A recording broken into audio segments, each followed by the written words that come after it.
Perfect timing. Good afternoon, everyone, and welcome to the Hawaiian Affairs hearing. We have one resolution on our agenda this afternoon, but I wanted to start with some housekeeping announcements.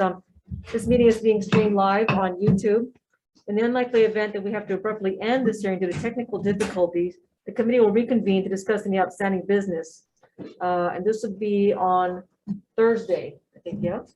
That would be April 14th at 1 p.m. in conference room 16, and a public notice will be posted. For those testifying remotely, your audio will be muted and video disabled until shortly before it's your turn. I'll be reading from a list of individuals who submitted written testimony and apologize if closed captioning doesn't accurately transcribe your name. If you're interested in reviewing the written testimony, please go to the legislature's website to find a link to the status page.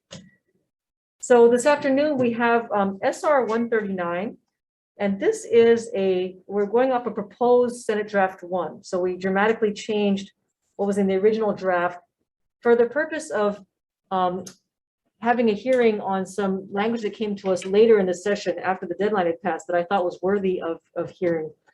So the proposed Senate Draft 1 for SR 139 is requesting the Legislative Reference Bureau to study how social equity has been implemented in the cannabis industry around the nation and ways social equity could be implemented in the state of Hawaii to benefit Native Hawaiians and other victims of the war on drugs, and directing the Department of Health's Office of Medical Cannabis Control and Regulation to study how to include the existing legal growers and hemp licensees, including Native Hawaiians and those on Hawaiian homelands, to be eligible to test and sell cannabis and hemp directly to other patients and to licensed dispensaries. Okay. And so, let's see, I'll call those at first that sign up to testify in person or in Zoom. So first we have James Anthony from the Hawaii Cannabis Hui in support.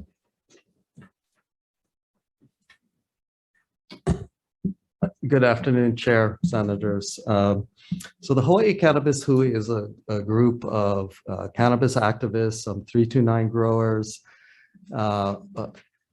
Kanaka Maoli, not only in Hawaii, but working in cannabis in California and also in Aotearoa in New Zealand. And we've been meeting every week or two for the last year or so, trying to figure out how to introduce this issue into the Hawaii conversation around not only legalization, but also just medical access as well as it currently exists.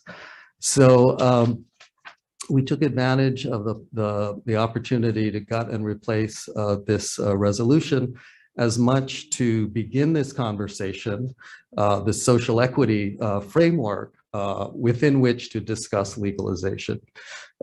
Social equity has been growing in legalization state by state for the last 5 years. I worked as an attorney and policy advocate in California for 16 years. I'm on the Big Island now, and so I'm very interested in supporting the evolution of this conversation and seeing how can Hawaii do it even better than the best of the recent programs, with New York, for instance, having just issued their first 100 licenses or so to convicted felons, nonviolent cannabis offenders, and also finding them startup capital, because it's one thing to give somebody a license. It's another thing for them to actually be able to start that business and run them. These businesses are highly regulated. They're difficult to run. I don't have a clock in front of me, so I'll just leave it at that. And if you have any questions, I'm available. Thank you. Thank you so much, Mr. Anthony. Appreciate it. Next, we have the Hawaii Patients Union in support. Are they on Zoom yet? If not, I can come back to them. Yes. Hi. Oh, hello there. Aloha, chair members. My name is Maggie. I am a 329 patient and a mother to 3. I have a health condition that requires me to medicate with cannabis daily to function at a rate that myself and Keiki deserve. My 4-year-old also has the same health condition. I submitted written testimony in strong support of SR 139 that I encourage you to read, but I have a few things I'd like to add here today. One is that I currently get all of my medicine from the home market and my local growers who understand I need specific strains to help my often debilitating symptoms. I spend roughly $300 a month. The rest is donated because they understand I'm unable to afford the amount of medicine I truly need. if I were to buy, sorry, this is very important to me. If I were to buy what I need from the dispensary, I would spend about $1,600 a month. That is my rent. That is roughly $19,200 by the end of the year. Yet some of the home growers that grow my medicine on Hawaiian homelands run the risk of becoming victims of the war on drugs. Again, I am unable to afford my medicine from the channels provided to me as a patient by the state. It is unjust that some of these healers be considered criminals for growing medicine. It only makes sense that the first opportunities in this newly decriminalized industry should go to people who suffered most from its criminalization. Why should the people who have been using their land, efforts, time, money, and care to grow our medicine not be held up upon first legalization? It is the morally and ethically right thing to do. It is the compassionate and just thing to do. These criminals make it possible for me to play with my young keiki. Please remember this today. 2, I would like to include a point made by another HPU patient and member that I think is important to hear today. In other states that have had good intentions with implementing social equity licenses have failed to close loopholes that allow multi-state operators to own portions of or outright purchase the social equity licenses. What can we do to prevent this from happening here in Hawaii? Native Hawaiians and the victims of the war on drugs deserve to come first. They deserve not only protection, but they deserve a place in these decision-making processes and task forces, not just in the form of testimony. Lastly, my family is a firsthand victim of the war on drugs. I interact with other patients on a daily basis, including my children. Several families I speak with fear public knowledge of their medicine use. A lot of these families are victims of the war on drugs themselves. We need and deserve protection. Social acceptance already puts us at risk despite our patient status. Why would it be socially acceptable to take children away from patients for participating in your program? Where is their protection in this program? Mahalo for your time, and I'm thankful for the opportunity for my voice to be heard. And I hope it could be heard over my kids playing in the background. I figured that was your kids. It is. Thank you so much for your time. Thank you, Ms. Dorsey. Thank you. Marijuana policy project in support. They're on Zoom as well. Hey, good afternoon. My name is Devon Ward. I'm Senior Legislative Counsel at the Marijuana Policy Project. As you may know, MPPs played a role in cannabis policy throughout the United States over the past 25 years. And I'm here to testify in strong support of SR 139 SD1. As you all know, last year, the legislature and Governor Ige signed Act 169 into law. And Act 169 charges the Office of Medical Cannabis Control and Regulation with considering the impacts of legalization of cannabis to a task force with recommendations to be made in the 2023 session. And later this month, the Department of Health will convene the first task force meeting while they consider a legalization model for Hawaii and the potential effects on the state. This measure is very important because, as other folks have mentioned, a number of states have already put in place equity measures, most notably New York, Connecticut, and New Jersey, which all passed legalization bills in 2021. And also the states of California, Oregon, and Washington have also adopted social equity measures into their cannabis regulatory framework. Additionally, the cities of Boston and Los Angeles have also adopted local social equity ordinances. And indeed, as Hawaii is considering adult use cannabis, social equity is a crucial component in that, and strongly encourage the committee to adopt this resolution so that this issue can be studied fully, recommendations be made back to the legislature. Thank you. Thank you so much. Next we have is Brent Norris from the Hawaii Patients Union in support as well.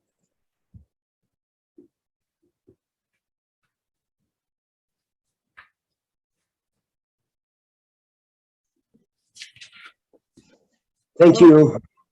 Hello. Aloha, Chair Shimabukuro, Vice Chair Keokaole, and members of the Committee of Hawaiian Affairs. Mahalo for the opportunity to testify in support of this resolution. Our organization represents patient needs and requirements that are expressed to us through the various educational events that we throw, dozens of public meetings, discussions with board members. We haven't had the time to read through all of the reports that are mentioned in the resolution, but we would like to do so and perhaps as an opportunity emerges later, comment on other aspects. that we feel are important to patients in the existing program. This resolution offers a great opportunity to really bring people together. So industry investors, the state, as well as patients and medical professionals can all come together around social equity and justice. And I'm very grateful for the folks that have worked on this and put it together. A mutual goal of the report could be to understand what's required to allow patients a steady, safe supply of affordable cannabis medicine. This is a goal that we're still trying to achieve in Hawaii. Previous testifier sort of highlighted that the importance of affordability. And this is going to become very, very important.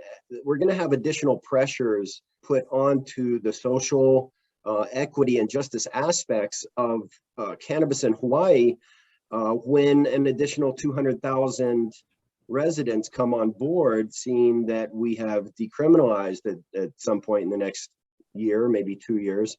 And it's also important to consider the additional 100,000 cannabis consumers that visit our state every month. So those numbers are really important. So in any given month, we could have more than 100,000 people visiting these retail outlets. So we believe that's important. And as well, if we don't have a federal exemption for our program, we really need to double down on privacy.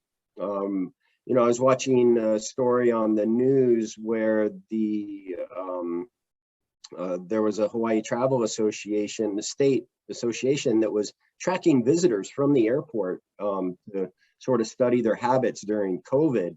They're using the GPS units, and if these visitors are going from an airport straight to a dispensary before they even go to their hotel, it could reveal information about their medical history, or if that data is combined on the back end as it allows for in the privacy policies on the website at present, this is a real serious issue, real serious concern for patients. So I don't want to drag on. I feel like I'm probably past my limit, but I'll remain available for any questions. Thank you. Thank you. Thank you very much. Dr. Clifton Otto, in support.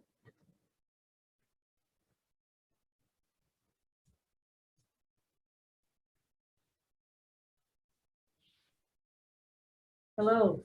Hi there, Dr. Otto. Oh, hi. Can you hear me? Yes. Yeah, please proceed. I think he's frozen. Oh, I think he just froze.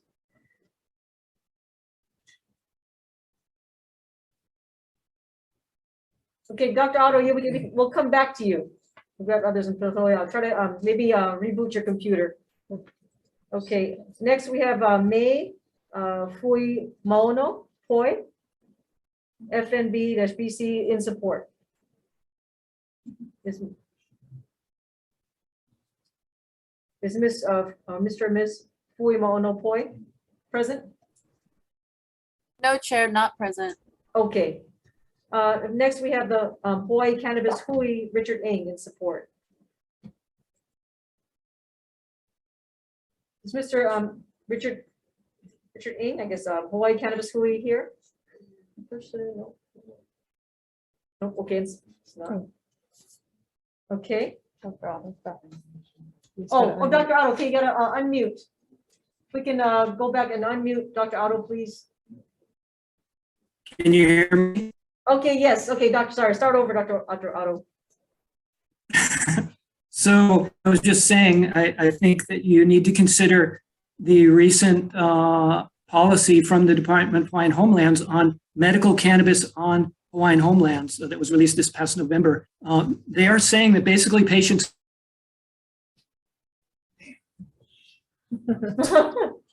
a huge chilling effect. So basically, Native Hawaiians on Hawaiian homelands are scared to death to grow cannabis on Hawaiian homelands because they might lose their lease. So that's why I'm saying that if you are going to look at the social equity issue, it should really also consider the impact that this federal conflict is having upon such social equity. Thanks very much. I'm sorry for the disjointed testimony. I'll try and be available for questions. Aloha. Yeah, and just to clarify, you're cut off for a bit, Dr. Aguirre. I think the November policy that DHHL issued is that they will not cancel someone's lease simply just because they're growing cannabis, right? Well, so basically,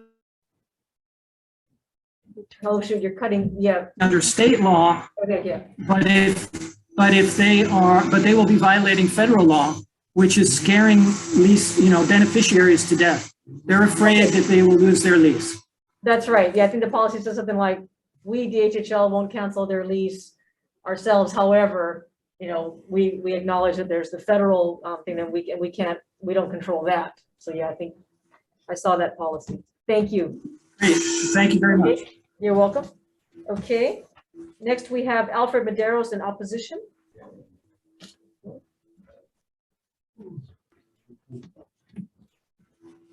Hello, my kako. Aloha. Senators Alfred Medeiros from Waianae, Oahu.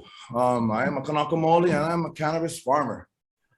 I am opposed on this for many different reasons, but I love the wording. Sure, I love being Kanaka Maoli and people putting us up there. We can get first choice and all that. But I see smoke and mirrors, this type of thing, because there's not transparency in this. So I have a few questions on this. I don't ever write questions. You guys know I come here and we fight for Kanaka all the time. But this is something I do both of, How is this bill intended to help Native Hawaiians and Kanaka Maoli? Because from what I've seen, it talks about a lot of it, you know what I mean? But you see the doctors saying the federal stuff, but how is it intended for us? How are we going to benefit from this, as Kanaka Maoli and Hawaiians on Hawaiian homelands? My biggest fear is that this could be a way for push us off. Maybe somebody might use on Kanaka to acquire the land. I'm not sure how this is going to work. This is my biggest fear, is something's going to come up again.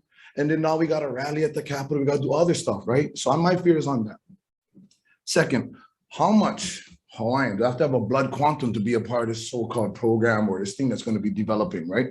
Is there going to be a blood quantum level? Because, a lot of us don't want this blood quantum level. And if so, if there's no blood quantum level, how it would deter away people, outsiders coming in on top of Hawaiian homeland and just stating that, I'm a Native Hawaiian, but they're not. How will we determine that factor?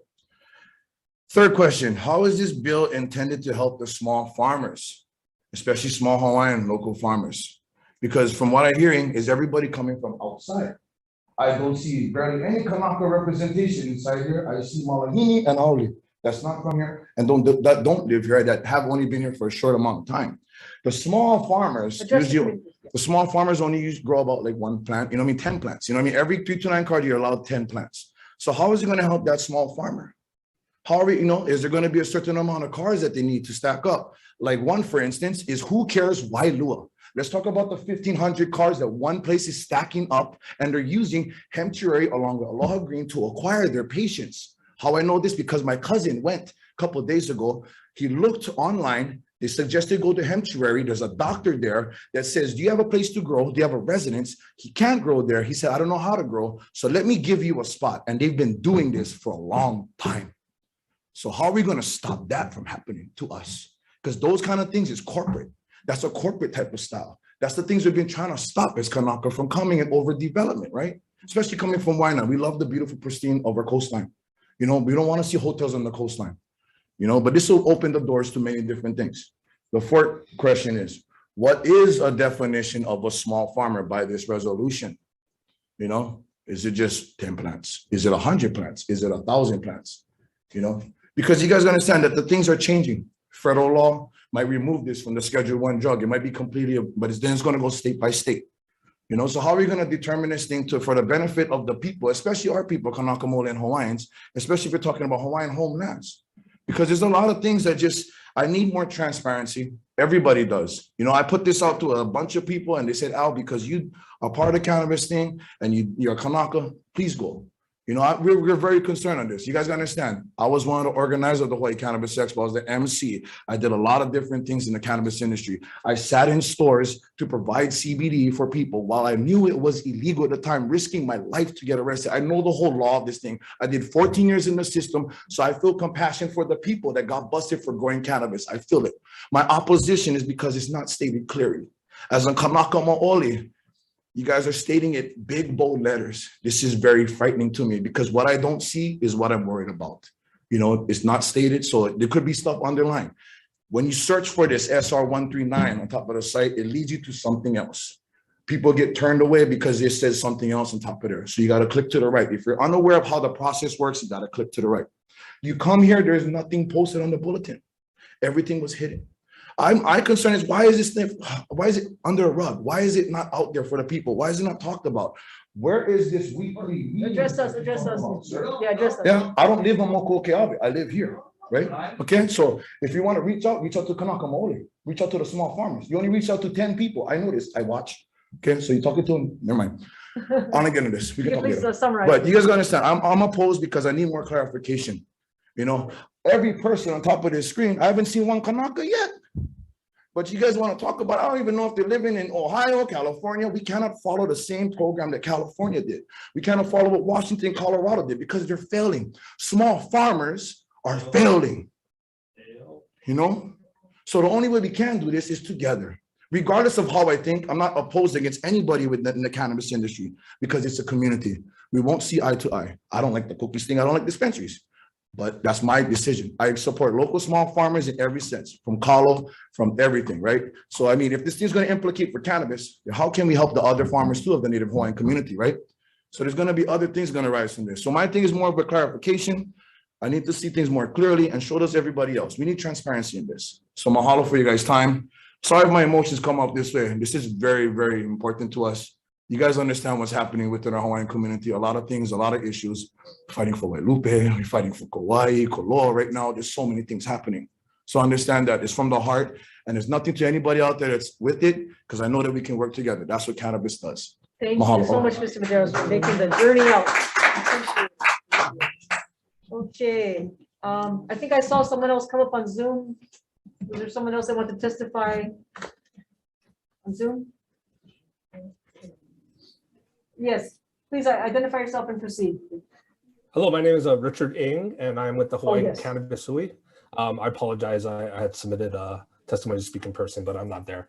So I am in support of SR 139, and to the gentleman that spoke before, you know, his concerns are very valid, and what we're working towards is exactly what he wants. We want to support the small farmers. We want to support a community, and we're doing this for the Lahui and for all Kanaka. That's what the Hawaii Cannabis and Hui is here for. This proposed social equity framework, this is what is needed. So everything that he's addressing, the inequities that exist now, they won't exist in the future. This is why we're working towards this. Really mahalo you, everyone on this committee for your time. And we have to address this now. There's regressive policies that have been taking place since the green harvest and even before that. Our Kanaka, our local people who have been affected by the war on drugs, now's the time that we have to address it. And by looking at a social equity framework, creating a study, looking at all the other markets across the country, all the other states that have implemented social equity programs, we can learn from them what did wrong. Hawaii has the opportunity right now to be the model for social equity. And we're talking about inclusive industry, but leading with Kanaka and small farmers. That is exactly what we want to do. So y'all have my testimony. My name, again, is Richard Ng on behalf of the Hawaii Cannabis Hui. Really want to mahalo you all again for your time and knowing that this is for everyone. This is for Kanaka. This is for the local people. This is so this industry can be owned, operated, can help heal communities and all the injustices that have been done in the past. This is what we're working for. The Hawaii Cannabis Hui is here as a resource to help guide you all, but also as a resource for the community because we are the community as well too. And we want to connect with other Kanaka as well. So again, mahalo for your time. Thank you and apologies for being late on the Zoom. No problem. Thank you, Mr. Ng. Is there anyone else here that wants to testify either on Zoom or in person? Okay, yeah, please come forward. Aloha. Aloha. I'm Kilini Kahau. I understand that this is a resolution and I support the cannabis community, but this is a resolution, right? Yeah. And I know it's a start, but why can't we just do it as a bill and give everybody a chance to put in something so that the governor and the lieutenant governor can help with the bill? Because that's what we really need. Why not only focus on the Hawaiian homes? We have a lot of land that we can utilize. You know, cannabis is not just used for healing your body. We can use it for clothing, construction material, all of these things, and healing the land at the same time. So why can't we just go straight to one bill, get the support of the governor and the lieutenant governor, and get to our federal guys on the top so that we can get to the federal guys on the other side and clear the bill, clear the law on that side? Then it's easier for everyone. Then everyone can get healed and we can be happy forever and ever. I'm Kaylee Nicole and I'm running for governor. Thank you. Thank you so much. Yay. All right, anyone else that wants to testify? Okay, please come forward. My name is Richard Eckert. Richard Eckert? Yes. Okay, Federal Cannabis Patient Group. All right. We stand by written testimony submitted in support of SR 139, and we are just here in person to humbly and sincerely thank everybody involved in bringing this discussion to cannabis reform in Hawaii. Mahalo. I appreciate you coming out. Okay, next, there were some others.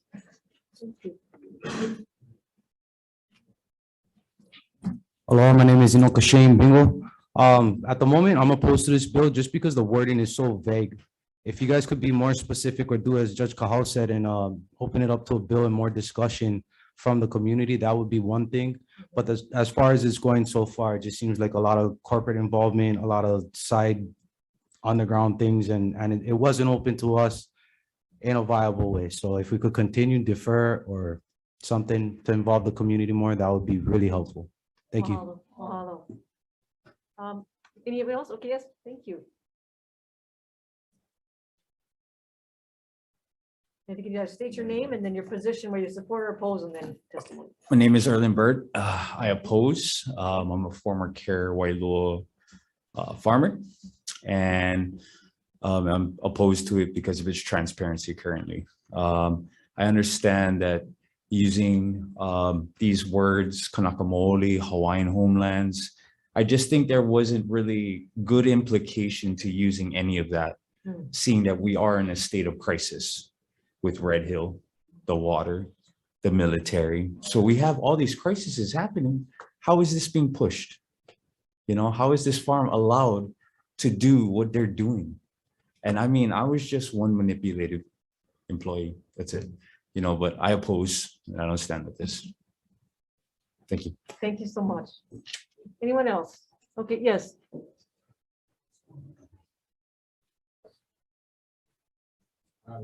Aloha. I'm Mike Smith. I am a lieutenant patient here, and I'm in opposition of this bill.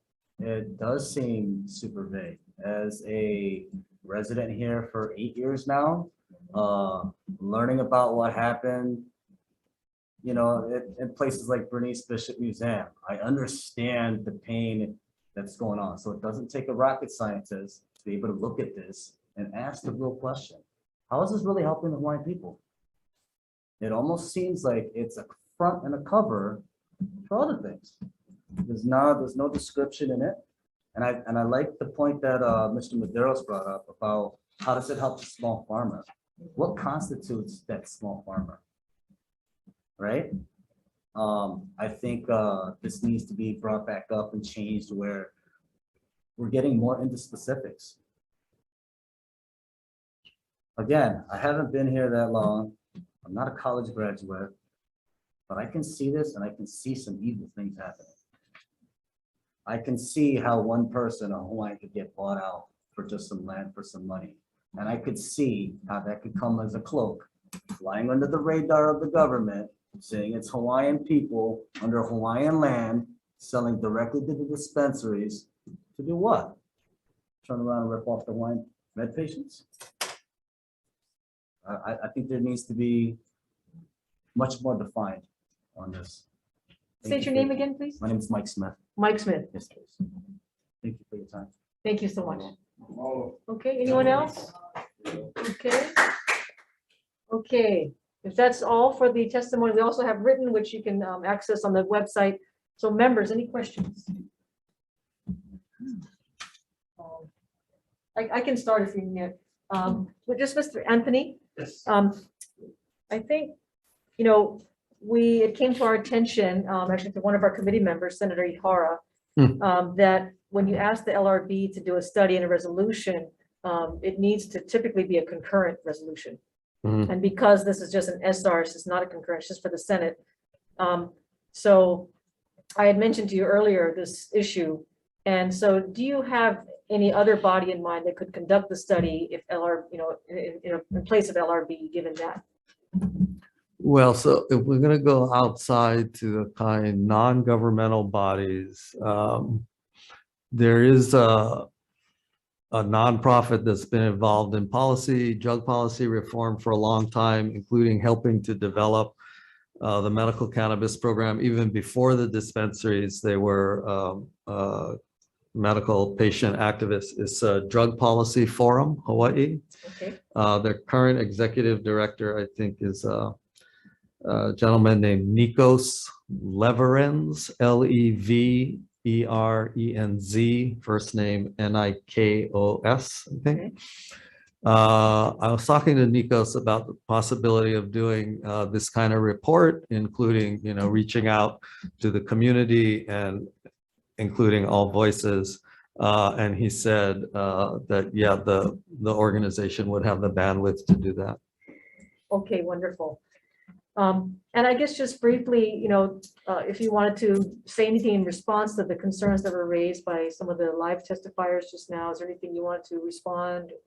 Well, I agree with all you guys got, good points. My friend Richard Ng was on the video right after you, Mr. Medeiros.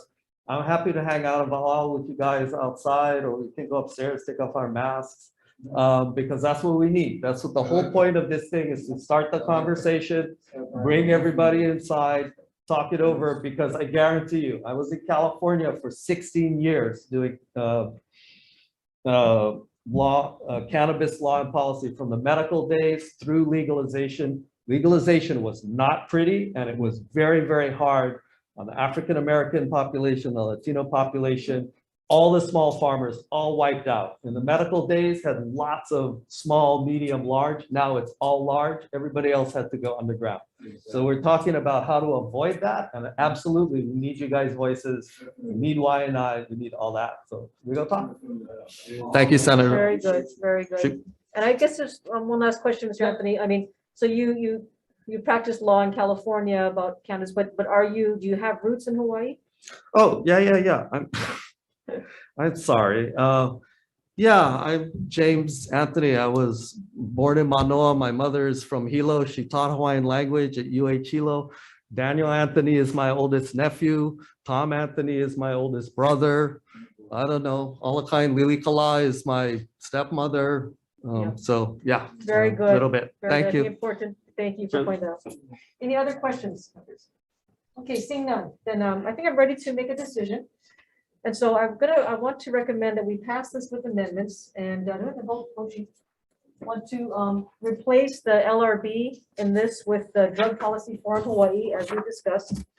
And then I'd like to summarize in the committee report the concerns that were raised by the opponents, and also Dr. Otto's testimony, that he has some amendments that he requested, if we can just summarize those in the committee report.